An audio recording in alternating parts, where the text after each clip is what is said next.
The MLB trade deadline has come and gone and actually didn't disappoint. We had a flurry of action on the final day. So that means there are some new names of interest here, some guys who have changed teams that have become more fantasy relevant. So let's talk about it. And some guys who are still in the same situation but have heated up and look like they could be valuable in the second half. Let's start with the hitters as usual. Going to spend some time talking about both current and former Baltimore Orioles because they were one of the busier teams at the deadline. Let's start with, I think, probably the guy who warrants adding the most. If you haven't already picked up Ramon Laureano, he is now going to the Padres. He's going to fill that hole in left field. You knew they had to do something. I mean, they did a lot, right? But even though it wasn't the biggest splash that the Padres made, you knew they had to get somebody to stabilize left field, another bat to maybe try to spark that offense.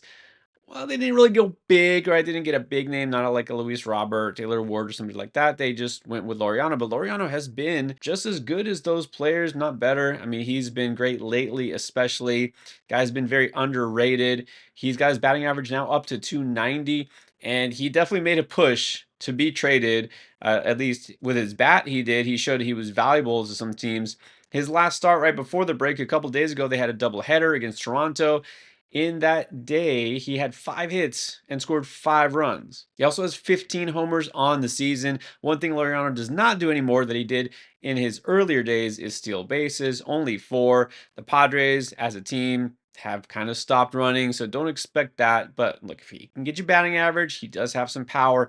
And now you think maybe some better RBI opportunities being in that better lineup. I mean, it's not a great park factor, but still, better situation. Laureano has proved that he deserves to be on fantasy rosters. Another former O is Cedric Mullins. Thought he might be on the move since he's in contract year, and sure enough, he's going to the Mets.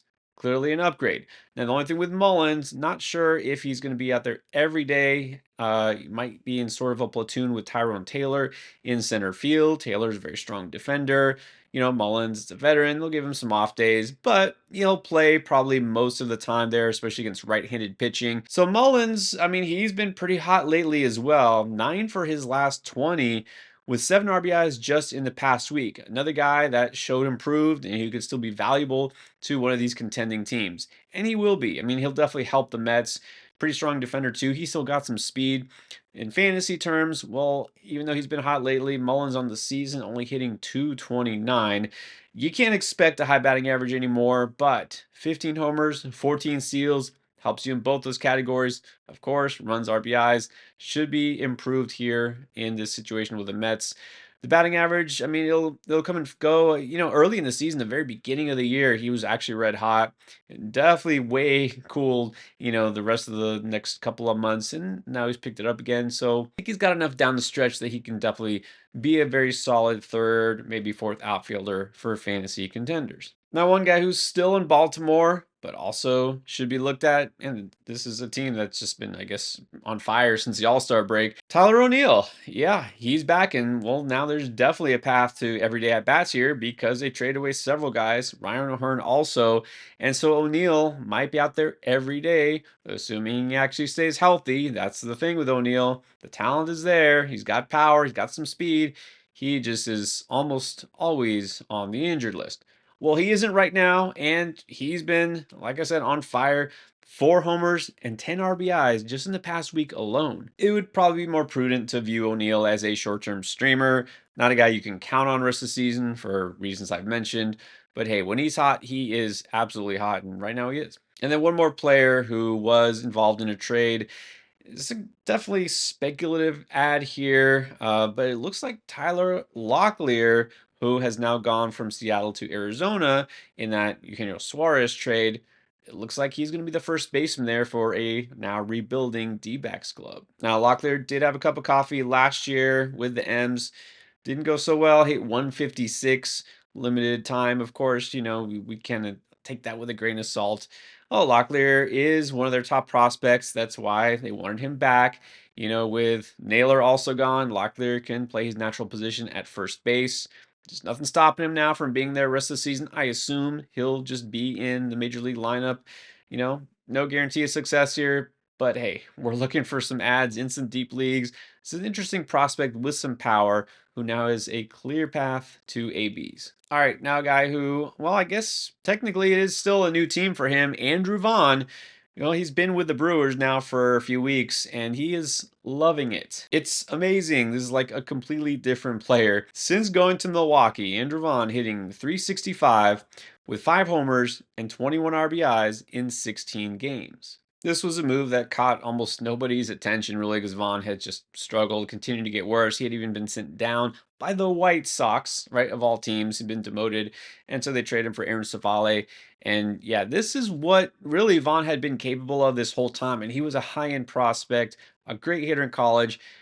Didn't do it with the White Sox, but now all of a sudden, he's reached his ceiling, I guess, already. Can he continue to do this the rest of the season? Maybe he can. I mean, why not? And so when I mentioned Andrew Vaughn a couple of weeks ago, after his first couple of games in Milwaukee, already loving it. I was almost half kidding because, like, there's no way he keeps it up. He's keeping it up. I mean, look, just buy in at this point. And one more deep league option for you, just because this is a player that I've liked and waiting for him to get a chance. Joey Loperfido, who's with the Blue Jays. Remember, this is a former Astros prospect. He's been with the Blue Jays, but, he's been up and down, had some injuries. He's finally getting some regular playing time now, and he has been, well, putting together a nice little hit streak lately. In fact, he's got back-to-back 3-hit games, got a couple of home runs over this past week. The season stats aren't anything that are going to wow you because he just hasn't been in the lineup very much.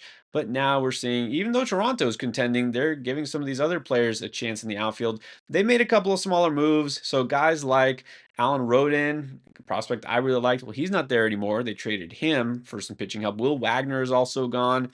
And so even though I know Dalton Varsho's coming back off the L soon, there is still some space here. I just like Loperfido. I like him overall, I like his game. I think that if he can continue to be in that lineup, he might be kind of a sneaky source of both average and a little bit of power and speed. All right, now for the pitchers, we've got to start with closers because if there's anything that we realize about the MLB trade deadline, it's that about half the closers in the league are going to change. And yeah, this year was definitely no exception here. So let's start with the guys who now could and should be closers that weren't before. The headliner here, the one that's obvious, is Randy Rodriguez of the Giants. We already know the name because he was an all-star. I mean, he's been their best reliever. He's been one of the best relievers in the game. And now he actually will have a chance to get some saves. That's because Camilo Doval traded to the Yankees. And you might think, well, what about Ryan Walker? He's still there. He is still there. And it doesn't matter. Ryan Walker hasn't gotten a save or a hold in over a month. He has been taken out of the high leverage role. And there's a reason why, because he had struggled mightily. So he's finally settling down and say, well, the numbers are getting better. That's because they're not using him when it matters most. Rodriguez has just been one of the best, most dominant relievers in the game. And so now that he's actually getting saves, he needs to be picked up pretty much everywhere that saves count. Now, another potentially new closer, although this one is not a slam dunk. I talked about Jack Perkins last week as a pickup, and I thought maybe there was a chance Mason Miller would get traded and say, well, Perkins could then slide into that role. Well, Mason Miller did get traded, kind of shockingly. And so here you go. I mean, Perkins could be the guy. There's, again, not been promised to him that he's got the job. He did pick up a save the other day. He's got a couple, but you never know what they're going to do there with the A's. But Perkins has been great. Anyways, I mean, he even could slide into the rotation himself. He's been used as a long reliever. He started in the minors. They traded JP Sears. They've got openings there. So I can't say for sure Perkins is getting you saves, but I know Perkins is going to be valuable in one capacity or another the rest of the season. I know a lot of people are wondering, what about St. Louis? Who's the closer for the Cardinals now? Because Ryan Helsley out. The next man up might have been Phil Maton out. He's in Texas. I'm not going to talk about Maton because I honestly mean it when I say I don't even know if I care who the Rangers closer is because they're going to go through somebody new each week and nobody there has been good when given the chance. I think it's Robert Garcia, but I'm not picking up Maton. Well, in St. Louis, I think by default right now, it's Jojo Romero, the left-hander. I say that because honestly, after the trade deadline, their bullpen has completely thinned out. And so Romero is just the most logical candidate. He's been their best reliever lately, and he's been really good. I mean, he has only given up one earned run in the month of July. And in fact, he's only given up one run since mid-April. He had a string where he gave up runs in 3 straight outings. He was looking really bad, and then after that, he's like, "That's it. I'm not doing that ever again. I'm not allowing anybody to score." Now, Romero doesn't have a big strikeout rate. Honestly, he just does not profile as a closer. He's not a hard thrower. He's not an intimidating guy. He's not a guy with a lot of late inning experience. I have my doubts whether he keeps this job, if he even has the job. Again, this is just guessing right now, but he's the best that they got. If you really are speculating for saves, he's probably the one to pick up. But again, this one I don't feel great about. And then a couple of starters who did switch teams.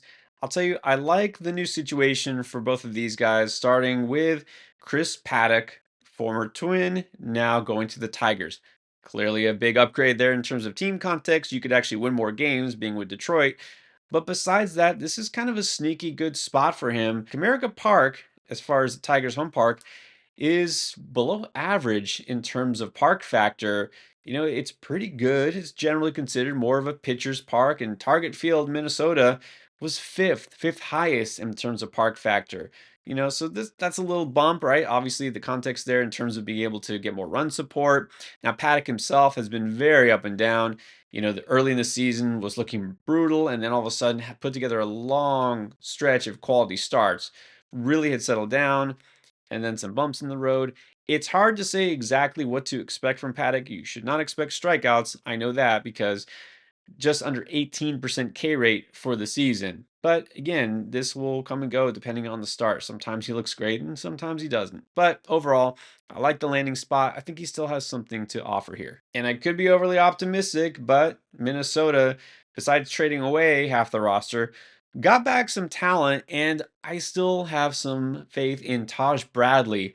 Now, Taj Bradley is kind of like what I mentioned with Paddock, up and down, but really more extreme. I mean, he was either dominant or he got absolutely obliterated. No in between, right? And so a few really bad starts, like really, really bad, really had raised his ratios so that on the season, the stats, they don't look good, right? There's no way to cut it. And in fact, right before the trade deadline, he'd actually gotten demoted. But this is kind of a writing on the wall thing here. I mean, for some reason, I'm not really sure why. I didn't really delve into this too much. The Rays just seemed very disenchanted with Bradley. It's like they had given up on him.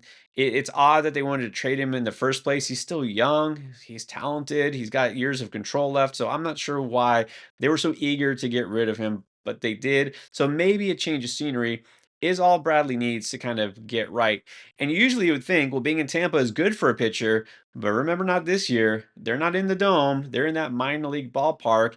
And so while I just said that Minnesota Target Field, not great in terms of park factor, this year it's actually been better for pitchers than what that minor league field in Tampa has been. So this is technically a slight upgrade in park factor. And Bradley does have strikeout upside.